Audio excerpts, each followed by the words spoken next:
What does that say about the relations between the two countries?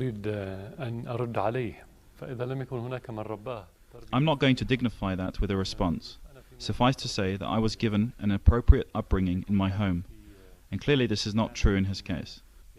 In the way he speaks, he does not embody the high moral standards of the Turkish people, which I witnessed all too clearly during my visits to Turkey. I, on the other hand, have learned from the high moral standards of the Syrian people, and hence I do not feel the need to respond. As to the bridges, my relationship with Erdogan was meant to reflect Syrian-Turkish relations. But when the Prime Minister, his government, and members of his government are involved in the bloodshed in Syria, these bridges have no place, neither between us nor between them and the Syrian people, who have no respect for them at all.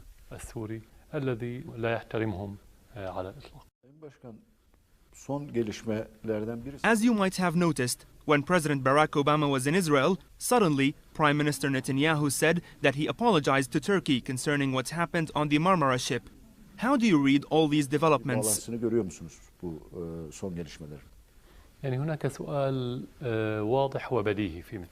There is a clear and obvious question in such a situation. The same person, Israeli Prime Minister Netanyahu, was Prime Minister when the Marmara massacre took place 3 years ago. He is still Prime Minister today. Why didn't he apologize during these past years? What has changed? Erdogan is the same, Netanyahu is the same. What has changed is the situation in Syria. This confirms very clearly and precisely that there is a Turkish-Israeli agreement over the situation in Syria. This also confirms that Erdogan is now in alliance with Israel in order to aggravate the situation in Syria. Erdogan failed in the past 2 years to achieve his objectives in mobilizing Turkish public opinion concerning Syria to his satisfaction, and he also failed in achieving the collapse of the Syrian state. Syria was steadfast despite the ferocious battles.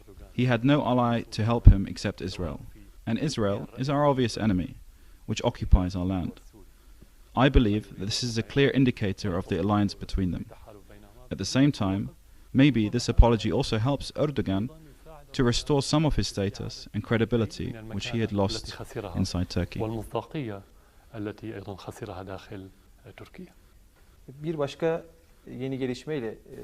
I want to pick up on something which happened in the recent past.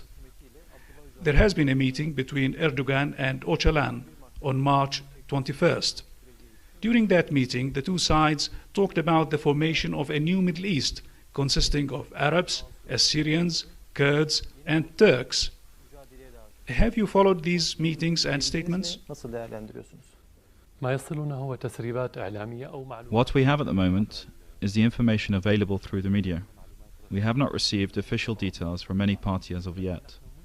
Since the initial steps taken in Turkey a few years ago to solve the Kurdish problem, our declared position has been to support any solution between the Turks and the Kurds, because we do not want to see more bloodshed in Turkey, which will no doubt have a negative impact on the region. Any genuine solution in this direction has our support, because the Kurdish people are a natural part of the fabric of the region. They are not guests or new immigrants. They have been living in these lands for centuries, for thousands of years. But the vision for the solution of the Turkish-Kurdish relations depends on the credibility of Erdogan. I do not trust this person.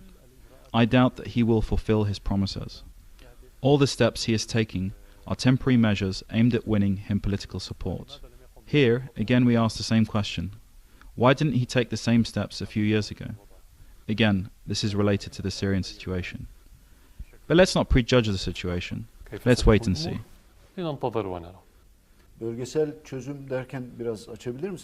You said that finding a solution to the Kurdish problem is one of the important issues for the region. Can we hear from Your Excellency a broader vision about how we can solve this issue? We need to be clear. Nationalism is different from ethnicity. We live in a mixed region. The fact that you're Turkish doesn't mean that you can't be Kurdish or Armenian or Arab in origin, with your own culture and language. This is the situation in Turkey, as well as in Syria. When I say Arab, it's not necessarily linked to an Arab ethnicity or race. Both nationalisms, Turkish and Arab, exemplify highly civilized and all-encompassing nationalistic models that are meant to be inclusive of everybody. The problem with this concept in the past was perhaps that the adopted mentality was one of rejecting and eliminating other cultures. I believe that the most beautiful aspect of this region is its diversity, and the most dangerous aspect is for us not to see this diversity as enriching and empowering. When we regard it as a weakness, we invite foreign forces to play us against each other and create conflicts.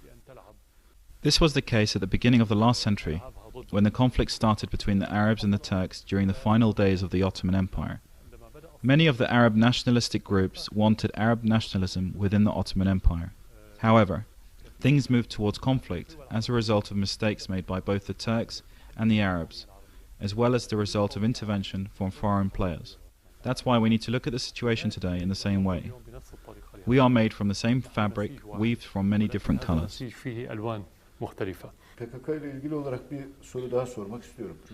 Mr. President, one of the most important issues being discussed currently in Turkey is the question of the PKK. There are discussions about organizations operating on Syrian territories which are cooperating with the PKK, and that the PKK has great influence over these organizations. They say that this organization is interested in creating a military vacuum in northern Syria so that it can be filled by these new Kurdish forces. How do you read all these reports, Mr. President?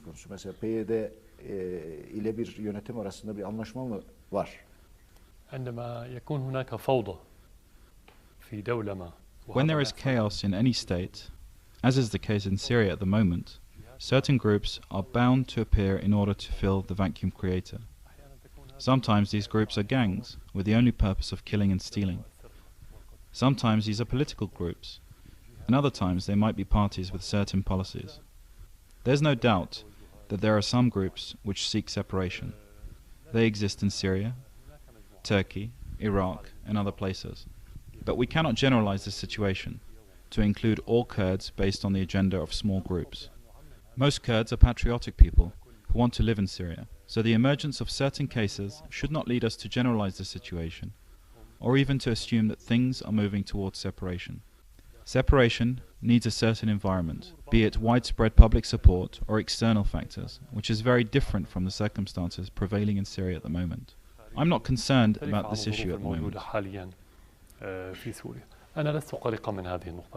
Tam da bu noktada bir soru sormak istiyorum. Mr. President, this is a very important issue. Since the beginning of the events in Syria, certain parties and research centers started to talk about a new project involving the separation of northern Syria, northern Iraq, and southeastern Turkey, and separating these regions from their central states. Do you think there is a danger of northern Syria separating from the central state? Oluşturacak bir devletçik riski görüyor musunuz? Taşıyor musunuz bu riski? As I said, the current circumstances in Syria are not conducive in this respect, particularly in terms of public opinion at large. This notion of separation is completely rejected by the Syrian people and the Syrian state. No sovereign state accepts for part of its territory to be cut out or separated from its mainland. This position is categorically unacceptable and is not subject to any discussions with us in Syria.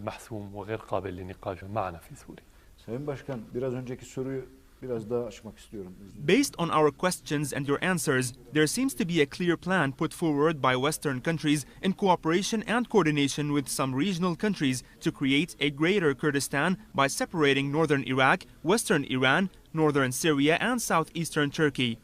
They seemed determined to achieve this goal. Are we moving in the direction of achieving this goal? I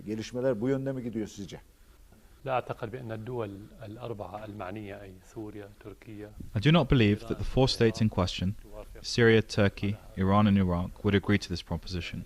Independent states in today's world seek integration rather than separation. Unfortunately, our region is an exception, which is a sign of backwardness. Today, large countries come together, the BRICS being an example. States seek to come together and form larger blocs because this is a requirement in the age we live in. So why would we go in the opposite direction in our region and seek fragmentation? What is there to prevent people who belong to different nationalities, ethnicities, religions and sects to live with each other? Therefore, if we accept the notion of separation, then this means we have to live with the consequences, namely fragmentation into small mini-states based on ethnicities and sects in an area that's extremely rich in its diversity. This creates a dangerous situation that would precipitate wars in the future. This is why I don't think that this is a sound proposition. Every one of these four concerned states should do its utmost to make sure all its people feel that they are first-class citizens with equal stakes in their state. This solution is therefore clear and simple. On the other hand, when a citizen feels he is second or third class, he is bound to think of separation or even act against his own state.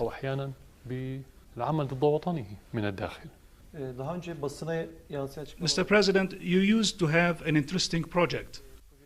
You talked about the political and economic unification of the 5 seas and the countries lying among these seas. How can we benefit from such a project? Can you please explain that to the Turkish audience? Bunun koşulları var mı? Nasıl hayata geçirilecek bu proje? This is what I meant when I said that in this age we need to unify. This doesn't mean becoming a single state in the same way that old states existed in the past, in large extended empires. Today we can unify through our interests at least. For instance, we can build railways, different forms of land transport, gas, oil, electricity, and all forms of energy, hence creating networks between our countries in this extremely strategic region of the world which lies between the 5 seas. This in itself will bring a lot of investment into the region, creating a great deal of prosperity and making these states and their people strong enough to face any foreign intervention. This vision needs will and independent decision-making, especially since many Western states have no interest in the creation of such projects in the Middle East. This also needs security and stability. I don't believe that the right conditions exist now for such a project, because there are many problems in Syria, in Lebanon, unrest in Iraq, most of which are a result of Western intervention. There is a government in Turkey which I do not consider to be independent, or to have such a vision, and Turkey is essential for this project due to its strategic position. This doesn't mean that we should cancel this project. It should remain in our minds, but the future of this region depends on grand projects like this. If we each remain confined within our national borders, we will be considered small on a global scale, even large countries such as Turkey and Iran. We cannot be powerful unless we create such strategic trans-border projects. Sayın Başkan, şimdi bu biraz önceki soruya verdiğiniz... Mr. President, based on your answer to my question, I want to move to another issue which is related to a sectarian war. There seems to be a Sunni-Shiite war going on in the region, and many people are talking about this. Do you see these conflicts as sectarian by nature? Sizin görüş açınızdan nedir?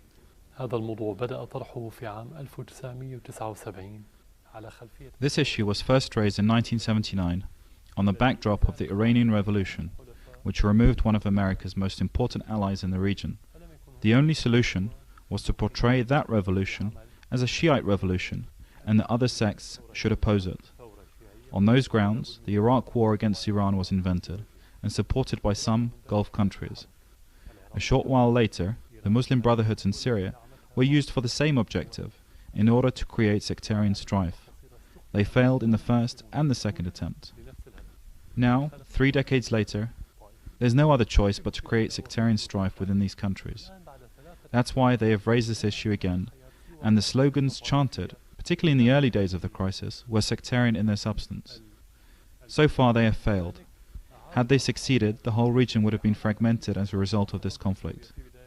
The positive aspect in all of this is the increasing public awareness against sectarian ideologies, despite the fact that there are some sectarian pockets which reflect an underlying ignorance, which is usually present in every society. I believe that the essence of the conflict now is not sectarian.